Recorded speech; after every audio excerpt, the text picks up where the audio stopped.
নমস্কার বন্ধুরা, আমি অর্চনা চলে এসেছি আজকে নতুন একটা রেসিপি নিয়ে। আশা করি আপনারা সবাই ভালো আছেন। রেসিপিটা সম্পূর্ণ আলাদা, বাঙালিয়ানা খাবার নয়, গুজরাটি একটা খাবার। এটা হচ্ছে থেপলা। থেপলাটা বানানোর জন্য আমি নিয়েছি মেথি শাক আর নিয়েছি ধনেপাতা। মেথি শাকের পরিমাণটা একটু বেশি নিয়েছি।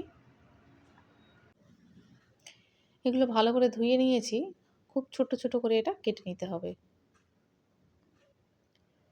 আর এদিকে নিয়ে নিচ্ছি আটা, গমের আটা 250 গ্রাম।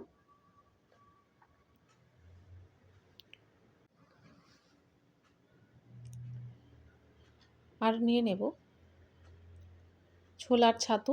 অনেকে বেসন দিয়ে করে, কিন্তু আমি ছোলার ছাতু দেব। আমি যার কাছ থেকে আর কি এটা শিখেছি সে হলো গুজরাতি। সে বলেছিল যে বেসন দিলে ভালো লাগে, কিন্তু একবার ছোলার ছাতু দিয়ে বানাও, খুব ভালো লাগবে। এখানে নুন দিয়ে দিলাম স্বাদ মতো। ছোলার ছাতু দিলাম আমি 2 চামচ। লঙ্কার গুঁড়ো দিয়ে দিচ্ছি 1 চামচ, হলুদের গুঁড়া 1 চামচ। আর দেব হিং অর্ধেক চামচ দিলাম। আজওয়ান এটা একটু ভালো করে ঘষে দিচ্ছি, হাত দিয়ে ঘষে এর মধ্যে দিয়ে দিলাম। এটা 1 চামচ দিলাম আজওয়ানটা। আর দেব অর্ধেক চামচ বিট নুন।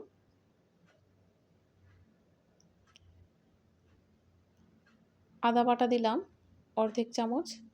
কাঁচা লঙ্কা দেব। কাঁচা লঙ্কাটা কুচিয়ে নিয়েছি ভালো করে, খুব ছোট্ট ছোট্ট করে কুচিয়ে নিয়েছি। এবার দিচ্ছি টক দই। টক দই মোটামুটি 4 চামচের মতো দিচ্ছি।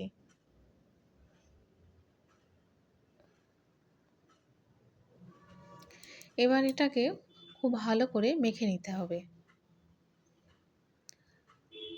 2 চামচ সাদা তেল দিয়ে দিলাম।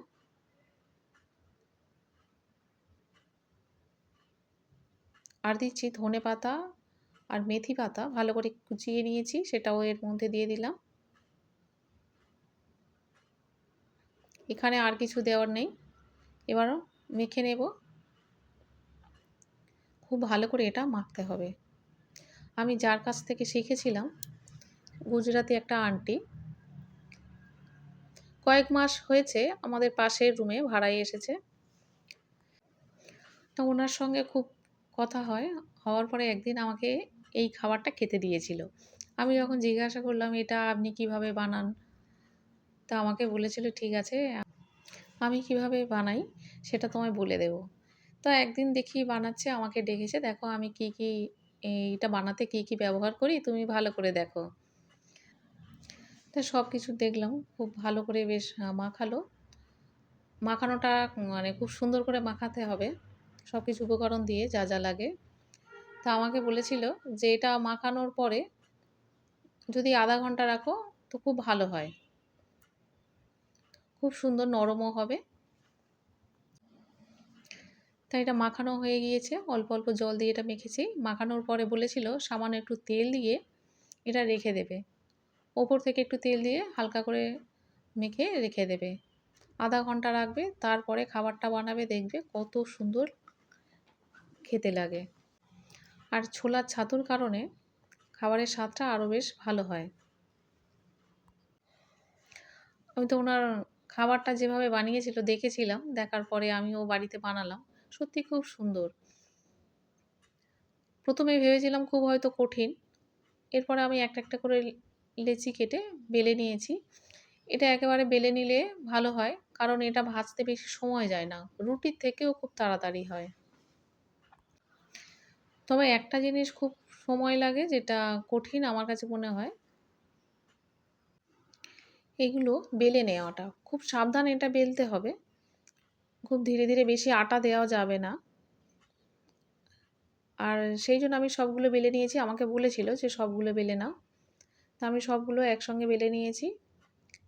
নিয়ে গরম তাওয়াতে দিয়েছি। এটা এত তাড়াতাড়ি হয়, ভাজতে খুব সময় লাগে না, খুব তাড়াতাড়ি হয়। ভাজার সময় বেশ মজা লেগেছিল। অল্প একটু সেঁকে নিলাম, তারপরে তেল দিয়ে দিচ্ছি। সাদা তেল দিয়ে একটু ব্রাশ করে নিচ্ছি। যেমন আমরা পরোটা ভাজি তেমনভাবেই করে নিচ্ছি। খুব তাড়াতাড়ি এটা হয়ে যাবে। কয়েকটা ভেজে আমি দেখাবো কত তাড়াতাড়ি এটা হয়। আর খেতে অসম্ভব সুন্দর। আমি দোকানেও খেয়েছিলাম। একবারই খেয়েছিলাম। সেটার থেকে এই খাবারটা অসম্ভব সুন্দর। যেখানে যে খাবার সেখানকার মানুষ তো অবশ্যই করে ভালো করে জানবে যে কিভাবে কি দিলে, কোনটা দিলে তবে ভালো লাগবে। দেখুন একটা ভাজা হয়ে গিয়েছে। খুব তাড়াতাড়ি হয়ে যায়। খুব সুন্দর। এত সুন্দর হয়েছে, যেমন নরম তেমন সুন্দর স্বাদ। আরও একটা ভেজে দেখাবো। গুজরাতে এসে থাকবো আর গুজরাতি খাবার কিছু শিখবো না, তা কখনো হয়? আরও একটা ভেজে নিচ্ছি। তবে উনি বলেছিলেন যে, "তুমি দোকানে যা খেয়েছো সেটা থেকে এটা খাও, এটা বানিয়ে খাও, দেখবে আরও বেশি ভালো লাগবে। দুটো কম্পেয়ার করো, খুব সুন্দর। আর বানাতে তো খুব সহজ। সবকিছু উপকরণ দিয়ে মোটামুটি একটা ডো বানিয়ে নিলেই হবে।" তা ১ম এ আমি খুব ভয়ে, ভয়ে এটা বেলেছিলাম। উনি যখন বেলছিলেন খুব তাড়াতাড়ি, না আমার কাছে খুব একটা তাড়াতাড়ি মনে হয়নি। আমি যখন বেলছিলাম খুব সময় লেগেছিল। কারণ বেশি আটা দেয়া যাবে না। ভেবেছিলাম হয়তো রুটির মতো তাড়াতাড়ি বেলে নেওয়া যাবে। তা খুব একটা ভালো গোল হয়নি। আমি যখন রুটি করি, রুটিটা সম্পূর্ণ গোল হয়, বেশ সুন্দর হয়। আর এটা কিন্তু গোল করতে পারিনি। খুব ভয়ে, ভয়ে বেলে নিয়েছি। যাই হোক, খাবারটা যে বানিয়েছি খুব খুশি হয়েছি, খুব ভালো লেগেছে। এত সুন্দর একটা খাবার। তা আন্টি দেখেছি ওর সঙ্গে আরও কিছু একটা তরকারি বা একটা চাটনি নিয়ে খাচ্ছিলেন। আমার কাছে মনে হয় শুধু খাওয়াই যেতে পারে। খাবারটা কত সুন্দর হয়েছে আমি দেখাচ্ছি দেখুন। যেমন পাতলা তেমন নরম। খুব, খুব সুন্দর হয়েছে। নিজের হাতে বানালে এত সুন্দর একটা খাবার, যে খাবারটা আমরা কখনো এর আগে করিনি, নিজে হাতে বানাইনি। এত সুন্দর হলে তো সত্যিই আনন্দের আর শেষ থাকে না। খুব ভালো হয়েছে দেখুন, কত পাতলা করেছি, কত সুন্দর হয়েছে। আমি একটু কেটে দেখাচ্ছি দেখুন, কত তাড়াতাড়ি এটা টুকরো করে নিতে পারছি দেখুন। খুব সহজ, এত সহজভাবে এটা টুকরো করা যায়। সত্যি বলতে কি আমি খুব মজা পেয়েছি এবং খুব আনন্দিত হয়েছি। ১ম বার আমি নিজে হাতে এই খাবারটা বানিয়েছি। রেসিপিটা কেমন হয়েছে অবশ্যই করে আপনারা কমেন্টে জানাবেন। এটা আমি রায়তা দিয়ে খাবো। যাই হোক, আমি অর্চনা, আপনারা দেখছেন মাইসেলফ দীপ্তেন্দ্র। অবশ্যই করে লাইক, শেয়ার এবং সাবস্ক্রাইব করবেন। দেখা হবে আবার পরের ভিডিওতে।